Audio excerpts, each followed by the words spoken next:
आहात। नवी मुंबईतल्या रबाळे MIDC मध्ये कारखान्याला आग लागल्याची माहिती समोर आली आणि या आगीमध्ये कारखाना जळून खाक झालेला आहे। आगीवर नियंत्रण मिळवण्याचे सध्या प्रयत्न सुरू आहेत आणि कशा प्रकारे आग लागलेली आहे ही आपण दृश्यांमध्ये पाहतोय। रबाळेमधल्या MIDC मध्ये ही आग लागलेली आहे। हा कारखाना होता। नवी मुंबईमधली ही घटना आहे आणि या आगीमध्ये कारखाना जळून खाक झालेला आहे। सध्या अग्निशमन दलाकडून आग विझवण्याचे शर्थीचे प्रयत्न सुरू आहेत। आगीवर नियंत्रण मिळवण्याचे प्रयत्न सुरू आहेत।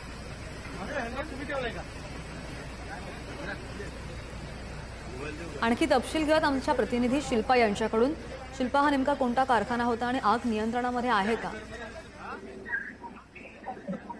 नवी मुंबईतील रबाळे MIDC मधील कंपनीला भीषण आग लागलेली आहे। ही आग रात्रीच्या सुमारासच लागली होती। R952 येथील जेल फार्मॅसी कंपनी आहे आणि या कंपनीला ही भीषण आग लागलेली आहे। आगीमध्ये ही संपूर्ण कंपनी जळून खाक झालेली आहे।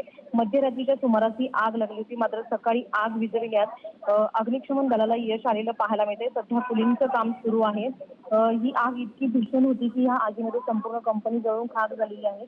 मात्र यामध्ये जीवितहानी झाली नसल्याचं माहिती सध्या समोर आलेली आहे। मात्र सध्या जर आपण पाहिलं तर मुंबई महानगरपालिकेच्या किंवा सिडकोच्या अग्निशमन दलाच्या ज्या गाड्या आहेत त्या घटनास्थळी ताबडतोब दाखल होऊन 5 ते 6 तास ही आग विझविण्याचं काम सुरू होतं। मात्र 6 ते 7 तासानंतर ही आग विझविण्यामध्ये अग्निशमन दलाला यश आलेलं पाहायला मिळते। सध्या कुलिंगचं काम सुरू आहे, मात्र ही आग कशामुळे लागली याचं कारण अद्याप अस्पष्ट आहे। काही जीवितहानी झाल्याची माहिती मिळते?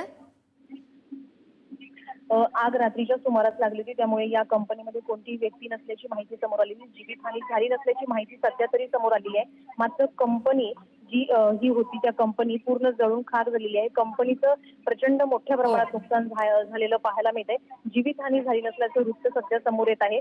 मात्र अजून अधिक तपास हा इतर विभागाकडून केला जात आहे।